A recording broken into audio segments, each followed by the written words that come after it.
মৃত্যুর মুখ থেকে ফিরিয়ে আনলো সোনাকে দীপা। তবুও হাসপাতালের বেডে জ্ঞান ফিরতেই দীপাকে দোষারোপ করলো সোনা। সোনা বলল, মা তোমার জন্যই আমার বাবা আজকে শেষ হয়ে গেছে।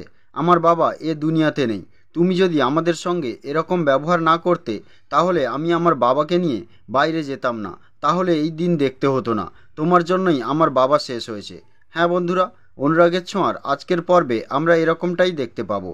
এরকম সিরিয়ালের দুর্দান্ত আপডেট পেতে আমাদের চ্যানেলটি সাবস্ক্রাইব করে পাশের নোটিফিকেশান বেলটি প্রেস করে রাখুন, যাতে আমাদের আপলোড করা ভিডিওগুলি আপনারা সবার প্রথম পেতে পারেন। তো চলুন কথা না বাড়িয়ে শুরু করা যাক। পর্বের প্রথমে দেখা যায় সূর্য এবং সোনার প্লেন ক্র্যাশের ঘটনার খবর শুনে দীপা তক্ষুনি সেখানে চলে আসে। সেখানে এসে পুলিশকে অনুনয় বিনয় করে ভেতরে যাওয়ার জন্য, কিন্তু তাকে পুলিশ কোনো মতেই অনুমতি দেয় না।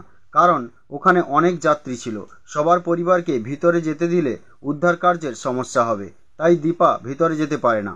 এমন সময় দেখানো হয় সেনগুপ্ত বাড়িতে প্রবীর সেনগুপ্ত খুবই চিন্তিত ছিল, কেননা সোনা এবং সূর্য পৌঁছে একটাও খবর দেয়নি। তখন উর্মি বলে, বাবা ওরা চলে গিয়েছে ভালো হয়েছে, কেননা তোমার বড় বৌমা বারবার আমাদের পরিবারে এসে নানা সমস্যার সৃষ্টি করছিল। আমি সোনাকে বারবার বাধা দেওয়ার চেষ্টা করেছি, কিন্তু তুমি তো পারমিশন দিয়ে দিলে।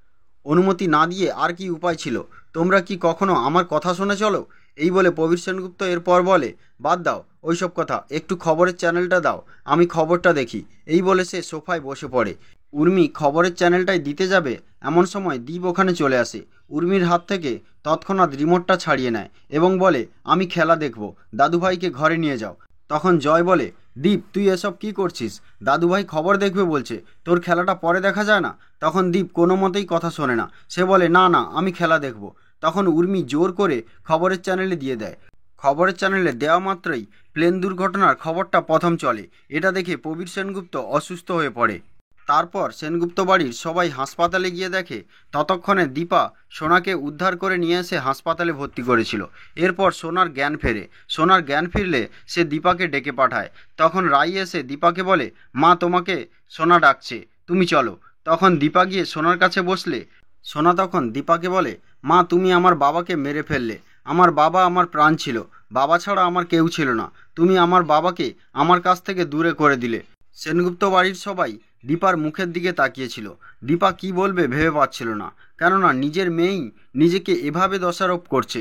এর উপরে দীপার কোনো কিছু বলার ছিল না। নিজের মনের মধ্যে দীপা ডুকরে ডুকরে কাঁদতে লাগলো।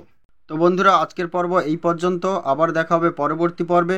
ততক্ষণে সুস্থ থাকুন, ভালো থাকুন। ভালো লাগলে একটি লাইক দিন। Thank you.